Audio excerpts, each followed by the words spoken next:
Hello दोस्तों, आप सभी का the logical Indian YouTube channel में बहुत बहुत स्वागत है। मैं हूं एडवोकेट पंकज कुमार त्रिपाठी और आज हम लोग एपिसोड 8 पर चर्चा करेंगे भारत के संविधान के अध्ययन की क्रम में, जिसमें हम चर्चा करने जा रहे हैं मूल अधिकार। इसमें हम चर्चा करेंगे मूल अधिकार पर। मूल अधिकार जो भारतीय संविधान के भाग 3 में है।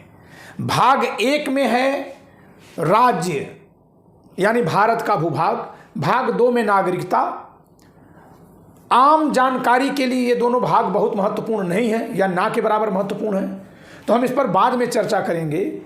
लेकिन भारत के संविधान का जो सबसे महत्वपूर्ण भाग है, बल्कि यूं कहिए कि यही लिखने के लिए संविधान लिखा गया है, या यूं कहिए कि यही पाने के लिए आज़ादी की लड़ाई लड़ी गई थी, उसे मूल अधिकार शीर्षक से भाग 3 में अनुच्छेद 12 से 35 तक में लिखा गया है। लेकिन क्या भाग 3 में अनुच्छेद 12 से 35 तक पूरे अनुच्छेदों में, सभी अनुच्छेदों में केवल मूल अधिकार ही लिखे गए हैं? ऐसा नहीं है, बल्कि मूल अधिकार है अनुच्छेद 14 से 32 तक। और एक बात और बता दें कि पहले कुल 7 मूल अधिकार थे। इनमें से एक संपत्ति का मूल अधिकार, right to property as a fundamental right, को हटा दिया गया 44वें संविधान संशोधन के द्वारा, और उसे अब संवैधानिक अधिकार बना करके अनुच्छेद 300 क में लिखा हुआ है। तो संपत्ति का अधिकार अब कैसा रह गया है संविधान के अंतर्गत, इस पर मैं बाद में चर्चा करूंगा। हटाया क्यों गया था आपको बता दें। हटाया इसलिए गया था क्योंकि भारत का संविधान 26 नवंबर 1949 को पारित होकर 26 जनवरी 1950 को लागू हो गया। लेकिन इसी समय भारत के सभी राज्यों में जमींदारी उन्मूलन अधिनियम बनाए जा रहे थे, जमींदारी को खत्म करने वाले कानून बनाए जा रहे थे। लेकिन ये क्या, भारत के संविधान के भाग 3 में अनुच्छेद 31 के अंतर्गत उस समय, आज 31 नहीं मिलेगा आपको, संपत्ति के अधिकार को मूल अधिकार बना दिया गया। लिहाजा जैसे ही वो कानून लागू हुए प्रदेशों में, सारे जमींदार सुप्रीम कोर्ट पहुंच गए कि संपत्ति का अधिकार मूल अधिकार है, राज्य खत्म कर नहीं सकते, तो ये जो जमींदारी खत्म करने के कानून है इनको असंवैधानिक घोषित कर दीजिए। सुप्रीम कोर्ट असंवैधानिक घोषित कर भी देता, क्योंकि संविधान में संपत्ति का अधिकार मूल अधिकार था और जमींदारियां संपत्ति थी। लेकिन फौरन भारत के संविधान में पहला संशोधन किया गया 1951 में।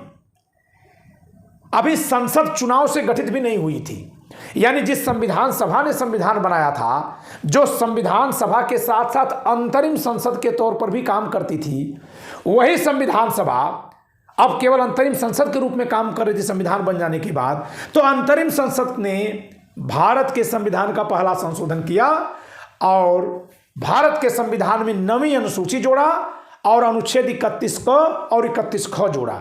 दोनों के माध्यम से व्यवस्था की गई कि अनुसूची 9 में जिन कानूनों को रख दिया जाएगा वो मूल अधिकार के ऊपर होने पर भी असंवैधानिक नहीं होंगी, बल्कि अपवाद के रूप में मान्य होंगी। और अनुसूची 9 में सभी राज्यों के जमींदारी खत्म करने वाले कानूनों को रखा गया, जिससे कि संपत्ति के मूल अधिकार के विरोध में होने के बावजूद भी वो संवैधानिक और प्रवर्तनीय हो जाए। बाद में 44वें संविधान संशोधन 1978 के द्वारा अनुच्छेद 31 जो संपत्ति का मूल अधिकार था हटा दिया गया। तो वर्तमान में केवल 6 मूल अधिकार हैं, जो शुरू में 7 थे। 6 मूल अधिकार कौन कौन से हैं? सबसे पहला है समता का अधिकार, समानता का अधिकार, राइट टू इक्वलिटी, अनुच्छेद 14 से 18। दूसरा है स्वतंत्रता का अधिकार, अनुच्छेद 19 से 22, राइट टू फ्रीडम। तीसरा है शोषण के विरुद्ध अधिकार, राइट अगेंस्ट एक्सप्लॉयटेशन, 2 अनुच्छेद हैं यहाँ, 23 और 24। चौथा है धार्मिक स्वतंत्रता का अधिकार, right to religious freedom, article 25 to 28, 4 अनुच्छेद हैं यहाँ पर। पांचवा है शिक्षा और संस्कृति का अधिकार, right to education and culture, 2 अनुच्छेद हैं, आर्टिकल 29 and 30। और छठवां था राइट टू प्रॉपर्टी, आर्टिकल 31 में, जो रिपील हो गया, निरसित हो गया है। अब जो तब 7वां था अब 6वां बन गया, संवैधानिक उपचारों का अधिकार, राइट टू कॉन्स्टिट्यूशनल रिलीफ और रेमेडीज, आर्टिकल 32।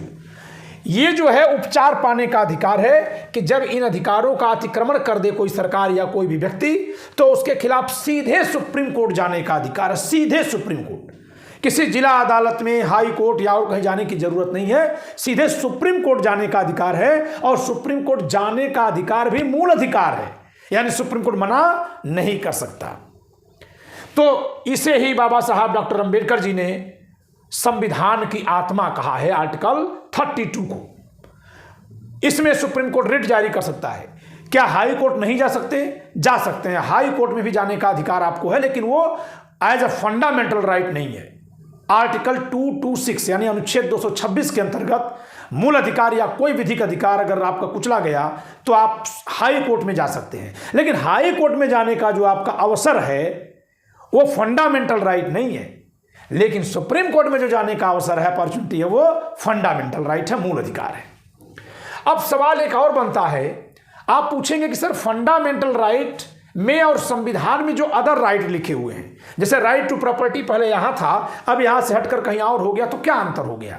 जैसे राइट टू वोट, वोट देने का हमारा अधिकार आर्टिकल 326 में है, तो वोट देने का अधिकार फंडामेंटल राइट नहीं है, लेकिन कॉन्स्टिट्यूशन में होने से कॉन्स्टिट्यूशनल राइट है, यानी संवैधानिक अधिकार है। ये फंडामेंटल राइट जो है ये कॉन्स्टिट्यूशन में होने के नाते कॉन्स्टिट्यूशनल और फंडामेंटल राइट है, सबसे ज्यादा इंपॉर्टेंट है। जबकि जो अन्य अधिकार संविधान में है वो कॉन्स्टिट्यूशनल राइट तो है बट फंडामेंटल राइट नहीं है। और जो अधिकार संविधान में नहीं बल्कि किसी अन्य कानून में है उनको हम सांविधिक अधिकार कहते हैं। संविधान में जो है उनको संवैधानिक अधिकार, लेकिन जो संविधान के बाहर किसी दूसरे कानून में है उनको सांविधिक अधिकार, हिंदी में, अंग्रेजी में स्टैट्यूटरी राइट कहते हैं। तो अधिकार आपके कानून में जो है वो 3 प्रकार के हो गए। फंडामेंटल राइट जो कॉन्स्टिट्यूशन के पार्ट 3 में है as a fundamental right, other constitutional right जो संविधान में तो है बट फंडामेंटल राइट वाले कैटेगरी में नहीं है, अलग है, और तीसरा स्टैट्यूटरी राइट यानी जो संविधान से बाहर किसी कानून में है। अब इन तीनों प्रकार के अधिकारों के जब अंतर को आप समझेंगे, अभी मैं ये नहीं बता रहा हूं कौन कौन से अधिकार हैं, अभी अंतर पहले बता दूं फिर इसके बाद चर्चा करूंगा, तब आप समझ जाएंगे कि फंडामेंटल राइट क्या होता है। तो अंतर किस दृष्टिकोण से समझाएं? अंतर समझाते हैं इनकी सुरक्षा की दृष्टि से। फंडामेंटल राइट और संविधान में जो अदर कॉन्स्टिट्यूशनल राइट लिखे हैं इनमें क्या अंतर है, और जो संविधान के बाहर किसी दूसरे कानून में अधिकार लिखे उसमें क्या अंतर है। तो सबसे पहले हम संविधान में जो अधिकार है फंडामेंटल राइट और अदर कॉन्स्टिट्यूशनल राइट, इन दोनों को एक साथ अभी छोड़ देते हैं। चलते हैं कि जो गैर संवैधानिक अधिकार है यानी जो एक्स्ट्रा कॉन्स्टिट्यूशनल राइट है यानी जो संविधान से बाहर है। मैं असंवैधानिक नहीं बोल रहा हूं, गैर संवैधानिक बोल रहा हूं। गैर संवैधानिक एक अच्छा टर्म है, यानी out of constitution but lawful है। और जब हम अनकॉन्स्टिट्यूशनल कह देंगे तो संविधान के बाहर हो या भीतर वो गलत है। तो असंवैधानिक और गैर संवैधानिक में अंतर समझिएगा। गैर संवैधानिक का मतलब संविधान से बाहर है लेकिन ठीक है। असंवैधानिक का मतलब चाहे संविधान के भीतर हो या बाहर कहीं भी उसको चलने नहीं दिया जाएगा, वो शून्य है। तो संविधान के बाहर जो विधिक अधिकार है जो अन्य कानूनों में है, पहली बात अंतर में क्या होगी कि वो सामान्य विधायी प्रक्रिया से बनते हैं, सामान्य बहुमत से बनते हैं, तो उनमें कोई बदलाव सामान्य बहुमत से संसद कर सकती है, विधानमंडल कर सकते हैं। लेकिन संविधान में जो अधिकार लिखे हैं इसके इन अधिकारों में संशोधन के लिए या ऐसे अधिकारों के इसमें सृजन के लिए संविधान संशोधन की प्रक्रिया से जाना पड़ेगा। संविधान संशोधन की प्रक्रिया के लिए दोनों सदनों का 2/3 बहुमत चाहिए, यानी विशेष बहुमत जिसको कहते हैं। तो किसी अन्य कानून में अगर कोई अधिकार है और कोई अधिकार संविधान में है तो इन दोनों का अंतर यह है कि इसमें कोई बदलाव सामान्य बहुमत से संसद कर देगी, यानी सरकार का सामान्य बहुमत होता है तो सरकार आसानी से कर देगी। लेकिन इसमें कोई भी बदलाव करने के लिए विपक्ष की भी सहमति चाहिए, क्योंकि 2/3 बहुमत चाहिए। मोदी सरकार के समय में संविधान में जितने संशोधन हुए हैं सब में कांग्रेस का समर्थन रहा है, जान लीजिए आप, क्योंकि अकेले उनका 2/3 बहुमत है ही नहीं। न केवल उनका नहीं है बल्कि एनडीए का भी नहीं है। कांग्रेस के समर्थन से ही सारे संविधान संशोधन मोदी जी ने किया है। इसी नाते हम कानून के जानकार लोग जानते हैं कि कहाँ कहाँ ये लोग साथ होते हैं, कहाँ अलग होते हैं।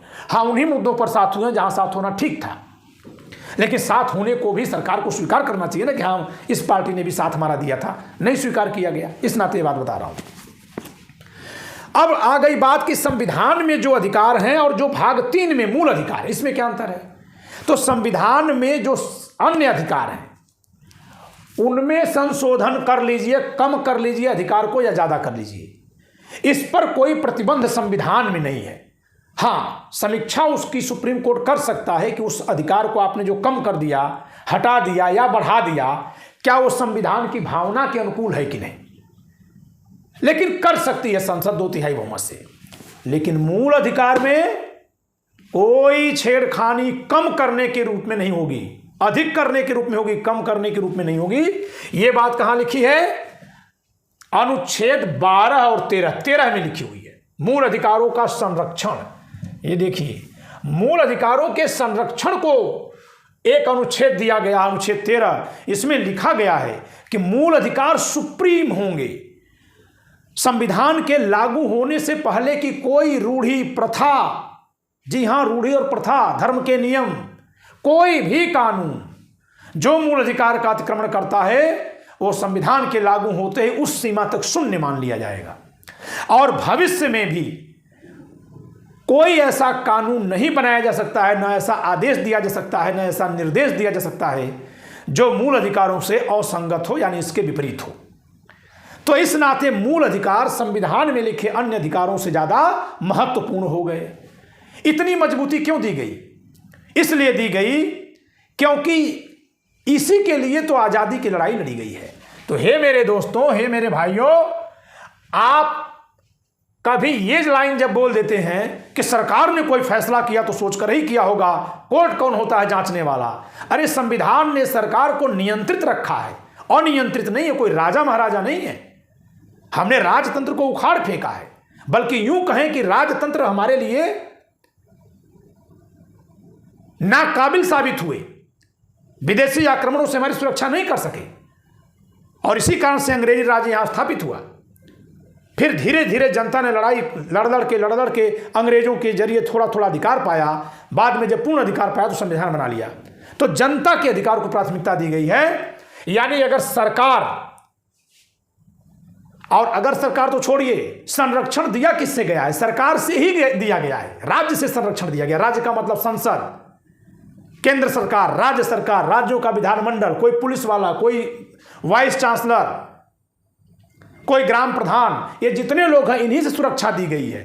तो मूल अधिकारों का संरक्षण किससे दिया गया? राज्य से। यहां राज्य की परिभाषा जब अनुच्छेद 12 में पढ़ेंगे तो यहां राज्य का मतलब यूपी बिहार नहीं है, बल्कि यहां राज्य का मतलब है, मैं आपको पढ़ा दे रहा हूं, भाग 3 में जो अनुच्छेद 12 में राज्य शब्द, और इसी से मूल अधिकारों का संरक्षण किया गया है। यानी मूल अधिकारों को खतरा राज्य से है, सरकारों से है। तो इस नाते सरकारों के पक्ष में जब आप अदालतों के खिलाफ नारा लगाते हैं तो वास्तव में आप अपने संविधान के प्रति अज्ञानता को प्रस्तुत कर रहे होते हैं, या फिर अपनी गुलाम मानसिकता को। सुप्रीम कोर्ट की जांच करिए, लेकिन इस आधार पर नहीं कि सरकार जो की है वो ठीक ही की होगी। जी नहीं, सुप्रीम कोर्ट ने क्या गलत किया ये कह के जांच करिए। ये कभी नहीं आप कह सकते कि सुप्रीम कोर्ट ने, सरकार ने जो किया वो सही किया होगा। अनुच्छेद 12 परिभाषा किसकी? राज्य की। इस भाग में यानी भाग 3 के संदर्भ में, जब तक कि संदर्भ से अन्यथा अपेक्षित न हो, राज्य के अंतर्गत भारत की सरकार और संसद, यानी भारत की कार्यपालिका और विधायिका, तथा राज्यों में से प्रत्येक राज्य की सरकार और विधानमंडल, तथा भारत के राज्य क्षेत्र के भीतर या भारत सरकार के नियंत्रण के अधीन सभी स्थानीय और अन्य प्राधिकारी हैं। यानी कि जैसे नगर पालिका, नगर निगम, टाउन एरिया, ग्राम पंचायत, क्षेत्र पंचायत, जिला पंचायत और अन्य प्राधिकारी। अन्य प्राधिकारी में गांव का चौकीदार भी आ जाता है, लेखपाल भी है, टीटी जो सरकारी डिपार्टमेंट का, रेलवे का जो टिकट कलेक्टर है, आपकी विश्वविद्यालय की परीक्षा में जो इन्विजिलेटर होता है, पर्यवेक्षक होता है, जो कोई आपके अधिकारों को दुष्प्रभावित कर सकता अपनी शक्तियों का प्रयोग करके। और शक्ति किसने दी? राज्य ने, सरकार ने। वो सब लोग राज्य माने गए हैं और सबसे संरक्षण दे दिया गया है। ये मूल अधिकार सबसे संरक्षित किए गए।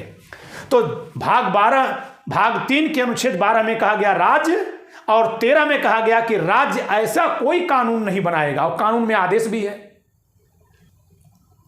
तो मान लेते हैं गांव का चौकीदार है, वो किसी को अरेस्ट कर सकता है अगर अपराध कर रहा हो तो बेवजह अगर अरेस्ट कर लिया, नहीं आदेश उसका हो गया, नहीं कर सकता, ये लिखा हुआ। अब अलग बात है कि संरक्षण कहां से मिलेगा, इसके लिए और कानून लिखे हुए हैं। तो मूल अधिकारों का संरक्षण अनुच्छेद 13 में दिया गया है। अनुच्छेद 13 में 2 खंड है। खंड 1 में पुरानी परंपराओं और पुराने कानूनों से संरक्षण किया गया और कहा गया कि जिस दिन से संविधान लागू होगा उस दिन से पहले के कोई ऐसे कानून, प्रथा, रूढ़ी जो इन मूल अधिकारों के खिलाफ हो वो सब शून्य हो जाएंगी। तो अनुच्छेद 17 में छुआछूत को मूल अधिकार के विरुद्ध घोषित किया गया है, यानी छुआछूत दंडनीय हो जाए, अपराध घोषित हो जाए और बंद हो जाए, ये हर नागरिक का, हर व्यक्ति का मूल अधिकार है। तो प्रथा में जो छुआछूत का आचरण है अब वह मूल अधिकार के खिलाफ है। इसलिए कहा जाता है कि मूल अधिकार न केवल राज्यों के विरुद्ध है बल्कि व्यक्तियों के भी विरुद्ध है। 2 ऐसे अनुच्छेद हैं जो व्यक्तियों के विरुद्ध चलते हैं। एक अनुच्छेद 17 जो छुआछूत को रोकने वाला है और एक अनुच्छेद 15। अनुच्छेद 15 क्या है? कोई अपने होटल में, दुकान पर किसी व्यक्ति को जाति के आधार पर, लिंग के आधार पर, धर्म के आधार पर रोक दे। हाँ, अब लिंग के आधार पर आप कहेंगे कि लेडीज ब्यूटी पार्लर में हमको जाने नहीं दिया, तो वो युक्त है ना, और एक रेशनलिटी वहां पे है। लेकिन इरेशनली किसी को नहीं रोका जाएगा। अनुच्छेद 15 में अगर कोई रोकेगा तो राज्य उसको रोके जो रोक रहा है। तो 2 अनुच्छेद शुरू की। अनुच्छेद 12 में राज्य की परिभाषा है और 13 में मूल अधिकारों का संरक्षण है। अगर हम चित्र बनाएं तो यह चित्र कुछ इस तरह से बन जाएगा कि यह हो गया संरक्षण लक्ष्मण रेखा, अनुच्छेद 13। बाहर कौन खड़ा है? राज्य। तो राज्य से ही बचाना है, क्योंकि रजवाड़े, राजा महाराजा, प्रशासनिक अधिकारी, जो सत्ता जिनके पास है वही तो शक्ति का दुरुपयोग करते थे। अब तो वो खुद दुरुपयोग करेंगे ना किसी और को करने देंगे। राज्य से संरक्षण है और अगर संरक्षण न हो पाए तो जाना कहां है? Supreme court. तो सुप्रीम कोर्ट राज्य को डांट लगाएगा। और आप कह रहे हैं कि सुप्रीम कोर्ट कौन होता है मना करने वाला? ऐसी बात मत करिए, गलत है। जो लोग भी कर रहे हैं, बहुत बड़े पैमाने पर, बड़ी संख्या में लोग कर रहे हैं। तो ये लक्ष्मण रेखा अगर हम कहें तो अनुच्छेद 13। और रावण कौन हो सकता है? आशंका किससे है? राज्य से। राज्य का मतलब देश की सरकार, संसद। जी हां, संसद बहुत बार ऐसे कानून पारित कर देती है जो आम लोगों के खिलाफ होती है, इसलिए रोकना पड़ता है उसको। तो इसमें क्या लिखा हुआ है? अनुच्छेद 12, 13 यहां, 14 से 18, 19 से 22, 23 से 24, 25 से 28, 29, 30 और 32, 31 निश्चित है। लेकिन ये तो 35 तक है। तो 33, 34, 35 में क्या है? 33 में लिखा है सैन्य अनुशासन से संबंधित विधियां। पुलिस डिपार्टमेंट, पीएसी या आपका अर्धसैनिक बल या सेना, इसके जो लोग हैं, जो ये ऑर्गेनाइजेशन है, इसमें फंडामेंटल राइट नहीं मिलता है। जो उसमें काम कर रहे हैं उन लोगों को, क्योंकि वो देश को संभालने के लिए है। अगर वो लोग आपस में ही अपने ही विभाग में संगठन बना करके और विभाग के खिलाफ नारा लगाने लगेंगे तो दिक्कत हो जाएगी। इस नाते जो लोग सेना में हैं या अर्धसैनिक बलों में हैं या इस तरह के बल में हैं, उनको मूल अधिकार उस विभाग में रहते समय नहीं मिलेगा। कुछ मूल अधिकार नहीं मिलेगा, अपवाद है। इसके अलावा वे क्षेत्र जहां सैन्य विधि प्रवृत्त हो, अनुच्छेद 34 में कहा गया है कि जहां मार्शल लॉ लागू है वहां भी फंडामेंटल राइट लागू नहीं होगा या कम करके लागू किया जाएगा। ये जैसे आपका पूर्वोत्तर का इलाका है, कश्मीर का इलाका है। आपको क्या लगता है कि जो कश्मीर में लोग विरोध करते हैं सेना का, या जो मणिपुर, नागालैंड, मिजोरम आदमी लोग विरोध करते हैं, तो ठीक है, वहां आवश्यकता है कि सैन्य कानून लागू किया जाए। लेकिन जहां सैन्य कानून होता है वहां लोगों के मूल अधिकार नहीं रहते, तो बहुत आसानी से लोग प्रताड़ना के शिकार भी हो जाते हैं। इसी नाते वहां से आवाज आती है कि सैन्य कानून को हटाया जाए।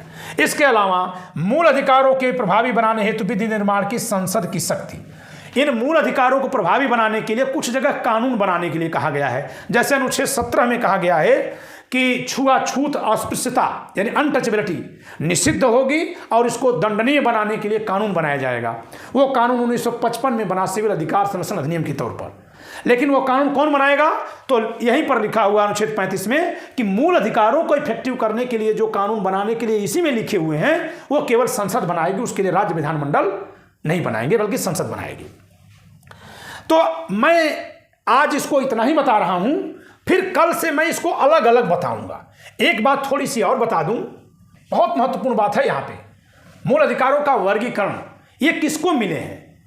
तो मूल अधिकार केवल नागरिकों को ही नहीं मिले हैं बल्कि व्यक्तियों को यानी पर्सन्स को मिले हैं। जो मूल अधिकार व्यक्तियों को मिले हैं वो विदेशियों को भी मिलते हैं और कंपनियों को भी मिलते हैं। कंपनी एक पर्सन होती है, व्यक्ति होती है।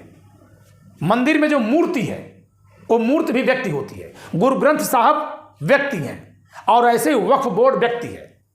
तो कुछ मूल अधिकार व्यक्तियों को मिले हैं, कुछ नागरिकों को मिले हैं। जो नागरिकों को हैं वो केवल मनुष्यों को ही हैं, वो भी उनको जो भारत के नागरिक हैं, और जो व्यक्तियों को हैं वो भारत के नागरिकों को, कंपनी वगैरह को, यानी कृत्रिम व्यक्ति जिसको कहते हैं, इसको लीगल पर्सन कहते हैं, आर्टिफिशियल पर्सन भी कहते हैं, और विदेशी व्यक्तियों को भी वो मिल जाते हैं। तो अभी देखिए सभी व्यक्तियों को कौन कौन से मूल अधिकार उपलब्ध है। अनुच्छेद 14, अभी आप इसका एक स्क्रीनशॉट ले लीजिए। अनुच्छेद 14 समता का अधिकार, अनुच्छेद 20 क्रिमिनल लॉ से प्रोटेक्शन, अनुच्छेद 25 धर्म का अधिकार, 27 भी धर्म का अधिकार, अनुच्छेद 32 संवैधानिक उपचार पाने का अधिकार। इसमें जो है ये सबको मिला हुआ है, प्राकृतिक व्यक्ति या व्यक्तियों को मिला हुआ है, इस नाते सबको मिला है। कुछ ऐसे अधिकार हैं जो व्यक्तियों को तो मिले हैं लेकिन कंपनी वगैरह को मिले ही नहीं सकते। उनका ऐसा स्वभाव है कि कंपनियां उसका प्रयोग नहीं कर सकती। सभी प्राकृतिक व्यक्तियों को उपलब्ध मूल अधिकार, यानी ये नागरिकों और विदेशियों को मिले हैं। ये कौन कौन से? अनुच्छेद 17 छुआछूत रोकिए, अब कंपनी थोड़ी छुआछूत करेगी। 18 टाइटल उपाधि नहीं लेना। 20 21 का शिक्षा का अधिकार। 22 आपराधिक विधि से संरक्षण। 23 24 शोषण न होना। 26 धर्म की स्वतंत्रता। 28 धर्म की स्वतंत्रता। तो 26 और 28 यहाँ है और 25 और 27 यहाँ है। ये दोनों देखिए धर्म की स्वतंत्रता में है। नागरिकों को उपलब्ध मूल अधिकार, वे मूल अधिकार जो केवल नागरिकों को मिले हैं। 15 16 19 29 और 30, तो ये मूल अधिकार है। मूल अधिकार प्रायः नकारात्मक प्रकृति के हैं। कैसे हैं? राज्य क्या नहीं करेगा ये लिखा हुआ, राज्य क्या करेगा ये नहीं लिखा है। ज्यादातर मूल अधिकार जो हैं हमारी स्वतंत्रता के लिए लिखे गए, तो राज्य नहीं रोकेगा, भेदभाव नहीं करेगा, हमको बोलने से नहीं रोकेगा, हमें एक अपराध के लिए 2 बार दंडित नहीं करेगा, हमारे पर झूठे मुकदमे नहीं चलाएगा, हमें ऐसे ही गोली नहीं मारेगा, नहीं के रूप में लिखे हैं। जबकि राज्य हमारे लिए क्या कर सके तो करे, यह डायरेक्टिव प्रिंसिपल्स यानी नीति निर्देशक तत्व के रूप में भाग 4 में लिखे हुए हैं। तो राज्य हमारे खिलाफ क्या न करे, यह हमारे मूल अधिकार है। और राज्य हमारे लिए जो कर सके तो कर दे, ये डायरेक्टिव प्रिंसिपल्स के रूप में भाग 4 में लिखे हैं। और हम नागरिक लोग जो राज्य के लिए करें वो मूल कर्तव्य यानी फंडामेंटल ड्यूटीज के रूप में भाग 4 क में लिखे गए हैं। तो अभी हम इसमें दिखाते हैं कि राज्य क्या क्या नहीं करेगा।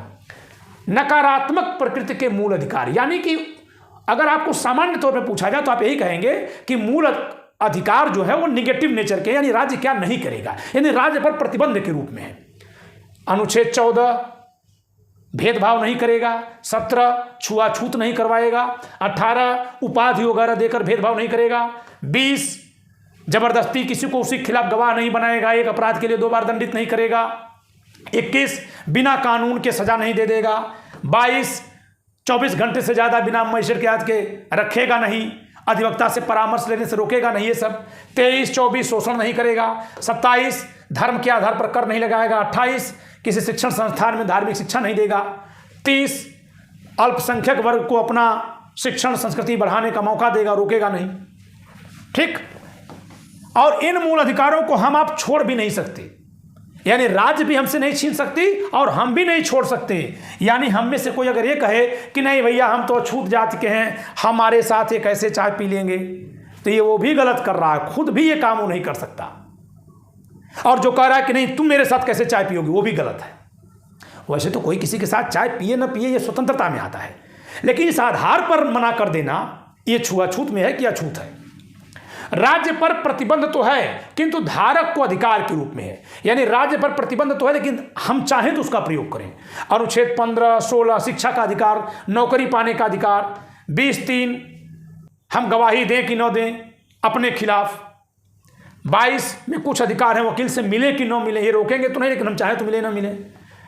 28 धर्म की शिक्षा हम चाहें तो ले कि न ले, ये रोकेंगे नहीं, तो इन पर तो पूरा प्रतिबंध है लेकिन हम चाहें तो ले या ना ले।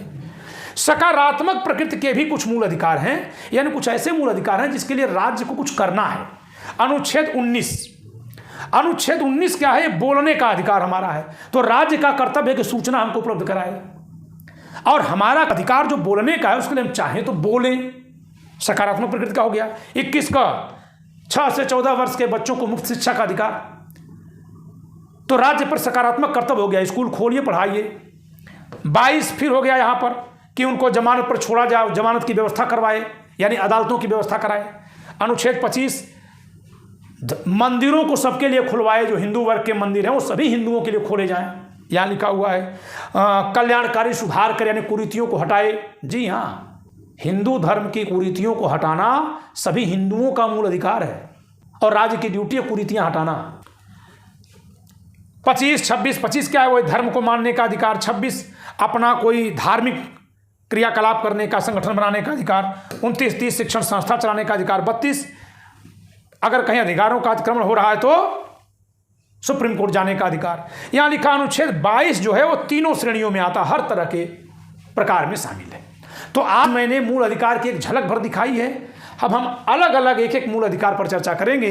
मैं एक बार फिर से बता दूं कि ये मूल अधिकार ही हैं जिसके लिए आज़ादी की लड़ाई लड़ी गई थी, जिसे पाने के लिए हमने कुर्बानियां दी, हमारे पूर्वजों ने संघर्ष किया, बलिदान हुए, और जिसको पाने के लायक बनने के लिए समाज सुधार आंदोलन चला करके समाज के दोनों भेदभाव वाले वर्गों को तैयार किया गया ताकि सब लोग एक बराबर पर हों और एक राष्ट्र के रूप में उन्नत हो सकें, प्रगति कर सकें, दुनिया में भारत को रोशन कर सकें, भारत को फिर से विश्व गुरु और सोने की चिड़िया बना सकें। भारत को विश्व गुरु और सोने की चिड़िया बनाने के लिए सभी भारतीयों को समान रूप से विकास का अवसर देना बहुत जरूरी है। तो आज के लिए इतना ही, धन्यवाद।